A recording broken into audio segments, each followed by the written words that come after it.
네, 우리 이 시간에는 엑스트라를 자처하는 사람들이라는 제목으로 하나님의 말씀을 나누도록 하겠습니다. 러너들의 꿈의 무대로 불리는 7대 마라톤 대회가 있습니다. 보스턴, 시카고, 베를린, 런던, 뉴욕, 아시아에서는 도쿄, 여기까지는 세계 6대 마라톤 대회. 작년 2025년에 시드니 마라톤이 추가되어 세계 7대 마라톤 대회로 자리 잡게 되었습니다. 지난달 4월 26일 날 런던 마라톤이 개최되었다고 합니다. 이 대회는 육상계에 있어서 매우 역사적인 날로 기록되었습니다. 사진을 하나 보여주시겠습니까? 사바스티안 사웨라는 선수가 1시간 59분 30초라는 경이로운 기록을 세움으로써 그동안 인간의 한계로 여겨졌던 마라톤 풀코스 2시간의 벽을 역사상 처음으로 허물었던 날이기 때문입니다. 이렇듯이 마라톤 경기는 대부분 이런 개인전으로 진행되고 결승선에 도달한 순서에 따라 메달이 주어지고 또 기록이 설정됩니다. 근데 여러분, 마라톤 경기를 보신 적이 있으십니까? 마라톤 경기를 보다 보면은 개인전임에도 불구하고 팀으로 움직이는 경우를 목격하게 됩니다. 같은 유니폼을 입고 뛰는 것이죠.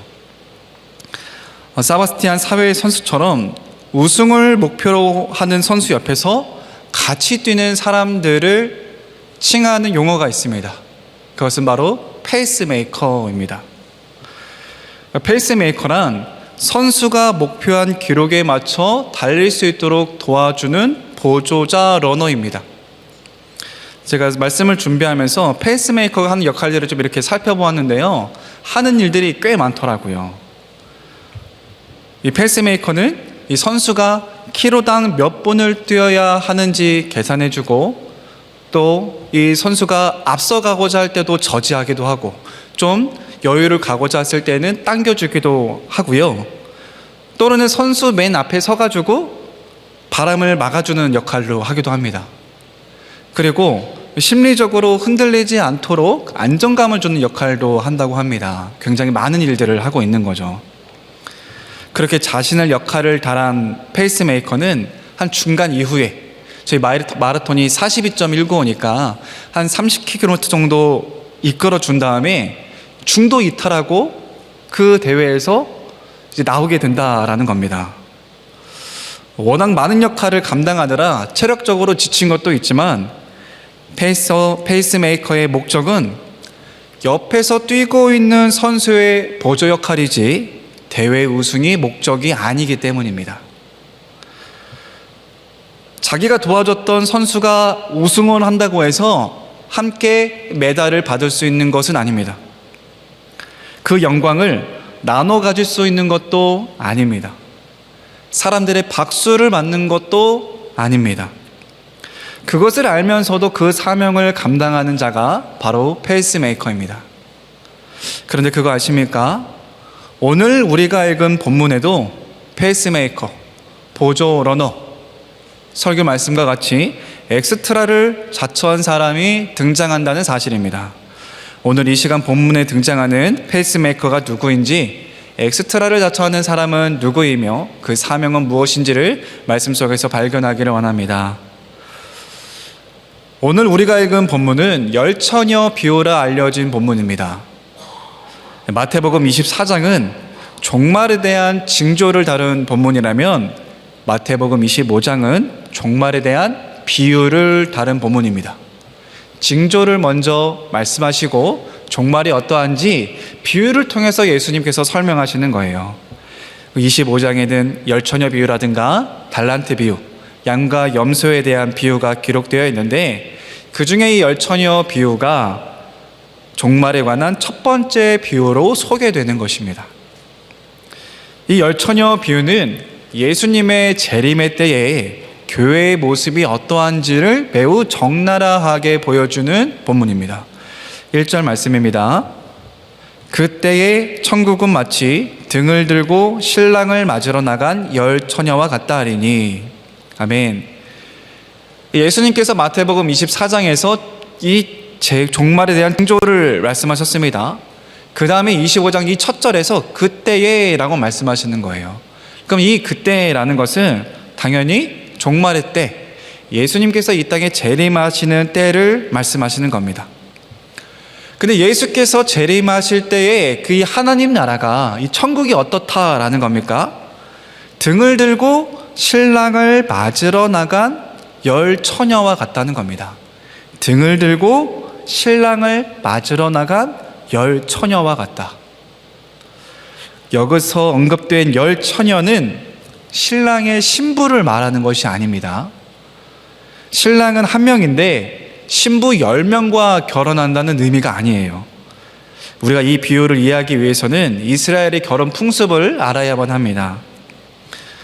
당시의 유대인의 결혼식은 신랑의 집에서 이루어졌습니다. 그리고 결혼식은 대체로 7일 동안 일주일간 진행되었습니다. 이때 신부는 어디 있냐면요, 신부의 집에서 신랑을 기다리고 있습니다. 7일 중 어느 특정 시점에 신랑이 신부를 데리러 신부의 집에 방문하는 거예요. 그리고 방문해서 신부값을 치르고 자기 집으로 데려갑니다. 자기 집에 데려간 다음에 신랑의 집에서 잔치를 여는 게 이때 당시의 결혼 풍습이자 혼인 풍습이었습니다. 그렇다면 오늘 본문에 등장하는 열 처녀는 누구를 의미할까요? 열 처녀, 바로 신부의 친구들, 신부의 들러리들이 열 처녀입니다. 이제 신랑이 신부의 집에 와서 신부를 데리고 갈 때 이 신부의 들러리들은 등을 들고서 신랑 신부가 가는 그 길을 등을 비추면서, 그 길을 비추면서 함께 동행하는 겁니다. 신부의 들러리의 역할은 바로 그런 거였어요. 그런데 이 유대인의 결혼 풍습 가운데 특이점이 하나 있습니다. 바로 신랑이 언제 올지 모른다는 것입니다. 신랑이 언제 올지 모른다는 거예요. 우리 한국 사회에서 옛날에는 이제 함 같은 거 막 들어간다고 하지 않습니까? 그랬을 때 뭐 언제 가겠다, 올 때 가겠다 말하는데 그렇지도 않습니다. 뭐 둘째 날 가겠습니다, 셋째 날 저녁에 가겠습니다, 뭐 이런 언질도 하나 없습니다. 이 결혼식이 7일 동안 진행된다고 했는데 이 신부는 신랑이 언제 올지 모르기 때문에 최장 일주일 정도는 기다려야 될 수도 있는 현실이었습니다. 게다가 유대인의 결혼식은 보통 낮이 아닌 밤에 진행되었는데요, 이 신부의 들러리들은 그래서 늘 깨어있도록 조심했어야 했습니다. 이 배경을 우리가 안 상태에서 이 본문을 다시 한번 읽어보도록 하겠습니다. 제가 1절부터 5절까지의 말씀을 읽어드리도록 하겠습니다. 제가 읽겠습니다. 그때의 천국은 마치 등을 들고 신랑을 맞으러 나간 열 처녀와 같다 하리니 그 중에 5은 미련하고 5은 슬기 있는 자라. 미련한 자들은 등을 가지되 기름을 가지지 아니하고 슬기 있는 자들은 그릇에 기름을 담아 등과 함께 가져갔더니 신랑이 더디움으로 다 졸며 잘세. 아멘. 우리가 말씀을 다 읽지는 않았지만 이 내용이 어떤 내용인지는 우리 성도님들이 다 알고 계실 거라 생각합니다. 신랑과 신부가 결혼을 앞두고 있는데 신랑이 더디 오는 겁니다. 신랑이 늦게 오는 거예요. 기다려도 오지 않는 겁니다. 시간이 계속 흐르고 어느 특정한 날 밤이 되었습니다. 깜깜하고 주위에 돌아다니는 사람도 없고 까마귀 소리만 들리고 있는 상태입니다. 그 한밤중에 신부의 들러리들도 기다리다 지쳐서 잠들게 되었던 거예요. 그런데 그 한밤중에 어떤 외침이 들립니다. 보라, 신랑이로다, 맞으러 나오라. 보라, 신랑이로다, 맞으러 나오라. 그래서 부랴부랴 신랑을 맞이할 준비를 하는데 기름을 준비하지 못한 미련한 처녀들의 등불이 막 꺼져가고 있는 거예요. 기름이 필요한 상태인 거죠. 그래서 슬기로운 처녀들에게 기름을 준비했으니까 우리도 좀 나눠줘 라고 말을 하는데 나눠서 사용하기는 부족했기 때문에 너희들이 가서 기름을 좀 사와서 필요한 것들을 충당하라 라고 권면합니다. 그래서 그 사이에 기름을 사러 갔더니 이미 신랑이 와버렸던 겁니다. 이미 혼인잔치에 들어가려고 하였는데 문이 닫혀서 들어가지 못한다라는 내용이 열처녀 비용의 전체 스토리입니다. 예수님께서 이 비유를 말씀하신 목적은 분명합니다. 신랑은 이 땅에 다시 오실 예수님을 의미합니다. 지금 계속해서 반복해서 말씀드리는 것은 24장은 종말에 대한 징조, 25장은 종말에 대한 비유라고 말씀드렸습니다. 그렇다면 이 신랑이라는 것은 언제 올지 모른다는 이 신랑은 바로 다시 오실 예수 그리스도를 의미하는 것이지요. 그런데 우리는 신랑 하면은 자연스럽게 따라오는 단어가 무엇입니까? 신부입니다. 신부. 그런데 이 비유에서는요, 신부를 떠올리시면은 안 됩니다. 이 비유에는 신부가 등장하지 않기 때문입니다. 다만 우리가 지금까지 알아본 이 열처녀는 누구를 의미하는가를 살펴봐야 합니다. 열처녀는요, 바로 저와 여러분인 교회, 예수 그리스도를 구주로 고백하는 그리스도인 신앙 공동체를 의미합니다. 그러니까 예수님께서는 이 비유를 믿지 않는 자들에게, 예수를 모르는 자들에게 말하는 것이 아니라 예수 그리스도를 구주로 고백하는 성도 공동체, 교회에게 이 말씀을 전한다라는 말씀이에요. 예수를 구주로 고백해도 그리스도인이어도 교회라 할지라도 등과 기름을 모두 준비한 사람이 있고 등은 준비했지만 기름을 준비하지 못한 사람들도 있다라는 것입니다. 그것을 왜 미리 말씀하실까요? 그걸 왜 우리에게 미리 비유로 말씀하시는 겁니까? 예수님께서 문 닫히면 끝이다 얘들아, 지나간 버스는 돌아오지 않아, 기름을 준비하지 않으면 내가 나중에 너는 뭘 한다고 내가 말할 거야, 이렇게 우리들의 마음 가운데 두려움을 조장하기 위함입니까? 그렇지 않습니다. 우리 성도님들, 하나님께서 우리가 성경을 읽다가 하나님께서 우리에게 어떤 경고를 하실 때 우리에게 두려움을 조장한다고 생각하시면 안 됩니다. 물론 그 말씀들을 읽다 보면은 이거 조금 무서운데, 이거 큰일 나겠는데 하는 본문들을 보게 되겠지만, 하나님의 선한 의도는 우리에게 무서움과 두려움과 걱정을 집어넣으려는 것이 아닙니다. 기름은 준비하지 못하고 등만 준비한 상태, 등만 준비하고 기름을 준비하지 못한 상태, 그렇게 되지 말라고 말씀하시는 겁니다. 예수님께서는 그렇게 되지 말고 등도 준비하고 기름도 준비하라고 우리에게 말씀하시는 거예요. 그래서 예수님의 이 비유 마지막에 뭐라고 말씀하시는 것입니까? 13절 말씀인데요, 우리 한 목소리로 읽어보도록 하겠습니다. 시작. 그런즉 깨어 있으라, 너희는 그날과 그때를 알지 못하느니라. 아멘. 예수님께서는 우리의 구원을 박탈하시겠다고 겁박하고 협박하시는 것이 아니라 깨어 있으라고 권면하시기 위해 이 비유를 우리에게 주시는 것입니다. 저에게는 아들이 하나 있습니다. 이 아들 녀석이 지난 금요일 저녁에 욕조에서 거품놀이를 했습니다.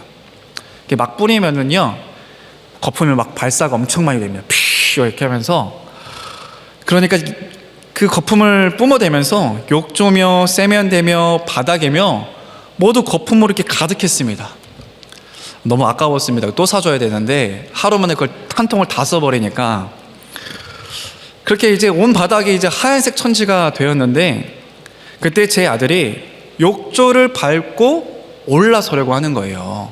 거품이 가득한데 이제 거기를 밟고 올라서려고 하니까 제가 소리를 쳤습니다. 안 돼, 앉아, 올라가지 마, 그러다 머리 깨져. 제가 딱 이 워딩을 그대로 사용했습니다. 제 아들이 아직 만 4살이 되지 않았지만, 제가 이 워딩을 그대로 사용했는데, 제가 이 말을 할 때 아빠인 제가 아들 머리가 깨지는 것을 기대하겠습니까? 아니면 그렇게 되지 않도록 경고하는 것입니까? 당연히 후자겠지요. 저는 이 아이의 아빠로서, 보호자로서 그 안전에 대한 기준을 제시할 의무가 있습니다. 사랑으로 돌보고 보호하는 것입니다. 예수님 또한 동일하십니다. 우리는 이 비유를 통해 우리를 향한 하나님의 구원을 온전히 성취하고자 하는 그분의 엄한 사랑을 목격할 수 있는 겁니다. 그분이 우리를 이 모든 것들을 가이드하고 경고하심으로써 우리를 향한 구원을 온전히 성취하기 위한 하나님의 엄한 사랑의 손길을 이 본문 가운데에서 목격할 수 있는 것입니다.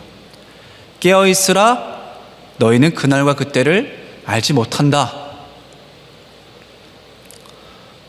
그렇다면은 이 본문에 등장하는 페이스메이커는 누구일까요? 이 본문에 페이스메이커가 존재한다고 했는데, 우리를 하나님의 온전한 사랑으로 인도하고 중도 이탈함으로써 자신이 조명받지 않고 엑스트라를 자처하는 보조 러너가 이 본문 가운데 누구냐는 것입니다. 우리가 집중해서 보지 않으면 발견하기가 쉽지 않은데요, 그 페이스메이커는 바로 한밤중에 들리는 소리입니다. 6절입니다. 우리 한 목소리로 읽어보도록 하겠습니다. 시작. 밤중에 소리가 나되 보라, 신랑 이로다, 맞으러 나오라 하매. 아멘. 밤중에 소리가 납니다. 그런데 이 소리는 주인공이 아닙니다. 신랑도 아니고 신부도 아닙니다. 그리고 이 소리는 자신이 누구인지도 밝히지 않습니다. 발화자에게 집중되는 소리도 아닙니다. 사람들의 시선을 자신에게 집중시키지도 않습니다. 보라, 신랑이로다, 맞으러 나오라 하면서 신랑을 가리키는 소리입니다. 이 소리는 신랑의 존재를 알리기 위해 반드시 필요한 존재입니다. 이 소리는 잠깐 들리고 사라지지만 그 소리로 인해 잠들어 있던 처녀들이 깨어납니다. 신랑을 맞으라는 그 외침으로 인해서 사람들이 신랑을 만나게 되고 뭐가 시작되는 거예요? 혼인잔치가, 축제가 시작되는 겁니다. 이 축제의 시작을 누가 알리는 겁니까? 한밤중에 들리는 소리로 인해 잔치가 시작되는 것입니다. 저는 이 소리가 예수 그리스도를 구주로 고백하는 저와 여러분이라고 생각합니다. 여기에 하나님이 살아계십니다. 하나님이 살아계십니다. 하나님이 당신을 사랑하십니다. 우리가 주위 사람들에게 전도하고 그분을 소개할 때 하는 말들이죠. 이 발화 그 자체가 저와 여러분의 역할이자 사명이요, 존재이자 정체성입니다. 이 말씀을 교사주일을 맞아서 교사 선생님들이 바로 그 소리이며 엑스트라를 자처하는 분들이 바로 교사 선생님들입니다 라고 이 말씀을 전했지만, 이것이 비단 주일학교 교사 선생님들 뿐이겠습니까? 정원을 섬기시는 권찰과 정원지기 분들, 각 위원장님들과 팀장, 부팀장님들, 또 교회 직분이 주어지지 않아도 내가 사랑하는 주의 영혼들을 위해 기도하고 시간을 내고 밥을 사고 대가를 치르며 헌신하고 있는 모든 우리 성도님들, 우리 모두가 엑스트라를 자처하는 사람들이지 않겠습니까? 오늘 본문에 등장하는 엑스트라는 그 누가 주목하지 않아도 그 누가 너 참 고생 많았다, 너 진짜 믿음으로 사느라 정말 고생 많았다, 아무도 인정해주지 않아도 많은 이들로 하여금 하나님께 나아가게 하는 소리로서의 역할을 다하고 사라지는 존재입니다. 신랑을 드러내기 위해 뒤로 물러나는 사람들, 내가 전도한 사람이 하나님을 만나고 영접했을 때 그동안에 내가 했던 수고와 헌신은 기억하지 못하고 정말 모든 것이 하나님의 은혜야 라고 할지라도 그 고백에 동의하고 축하해 줄 수 있는 사람들, 바로 엑스트라를 자처하는 저와 여러분입니다. 그러나 성경을 보다 보면 우리보다 앞서 엑스트라임을 자처했던 선지자가 있었습니다. 바로 세례 요한입니다. 세례 요한 또한 한밤중에 들렸던 소리와 같이 어떤 한 소리로 불려졌던 자입니다. 요한복음 1장 23절입니다. 제가 읽어드리겠습니다. 이르되 나는 선지자 이사야의 말과 같이 주의 길을 곧게 하라고 광야에서 외치는 자의 소리로다. 나는 광야에서 외치는 자의 소리다. 세례 요한이 신랑 되신 예수님을 소개하는 광야에 외치는 자의 소리일 뿐이라고 자신을 말하고 있습니다.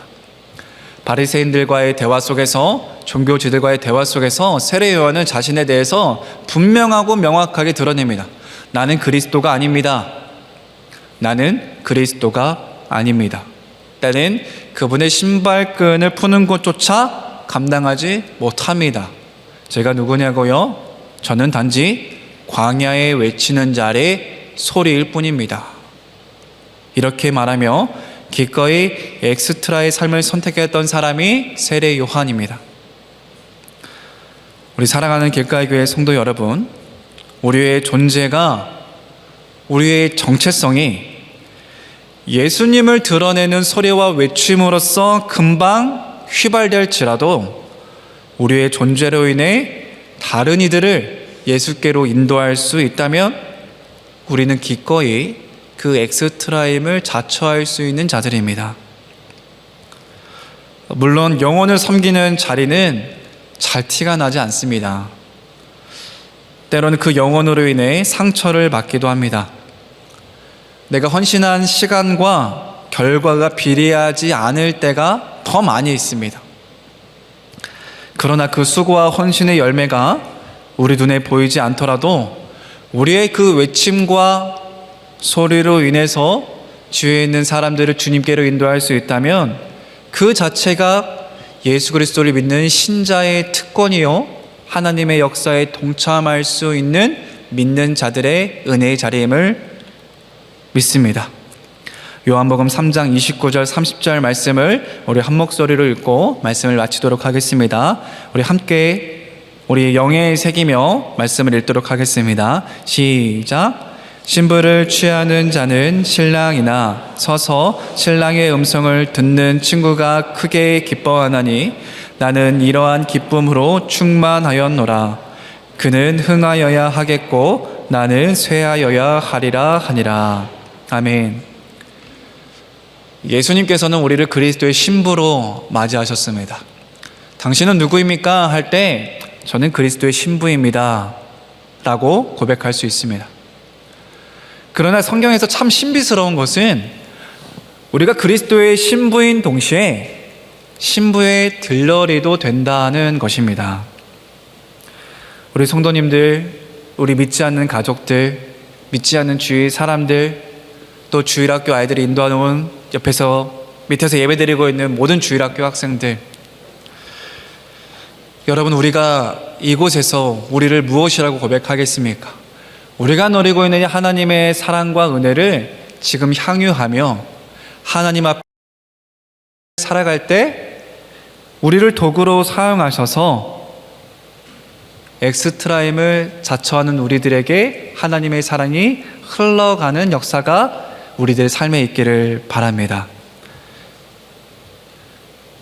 많은 이들을 주님께로 인도하는 모든 길가의 교회 성도님들 되시기를 주님의 이름으로 축복합니다.